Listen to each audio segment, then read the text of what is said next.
తమ్ముడు మనవాడైనా ధర్మం చెప్పమంటుంది శాస్త్రం. అట్లాంటిదే ఇప్పుడు ప్రస్తుతం ఏదైతే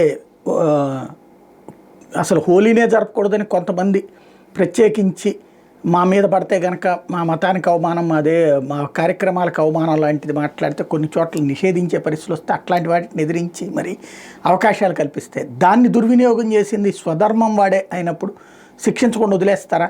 ప్రస్తుతానికి అదే నడిచింది. నీళ్లల్లో ముంచి బురదలో పడేసి కాళ్ళతో మట్టి దోసి డిగ్రీ కాలేజీ విద్యార్థులతో ప్రిన్సిపల్ అసభ్యంగా ప్రవర్తించినటువంటి సంఘటన జరిగింది. సత్యసాయి జిల్లా కదిరి అమృతవల్లి మహిళా డిగ్రీ కాలేజీలో ప్రిన్సిపల్ వెంకటపతి చేసినటువంటి యాక్టివిటీస్ సంబంధించి కొంతమంది విద్యార్థుల వీడియోలు తీసి రిలీజ్ చేయడంతో విద్యార్థులతో హోలీ ఆడే క్రమంలో అమ్మాయిల మీద పైపుతో నీళ్లను పట్టడం, ఆ తర్వాత తన చేతులతో ఎత్తుకుని వాళ్ళని బురదలో పడేసినటువంటి అంశం, ఆ తర్వాత డ్యాన్సులు చేస్తూ విద్యార్థులపై కాళ్ళతో మట్టింది అనడం, ఇట్లాంటివన్నీ దాని మీదన ఇప్పుడు వైరల్ అయిన తర్వాతన కేసులు వ్యవహారం ఉధృతంగా మారుతోంది.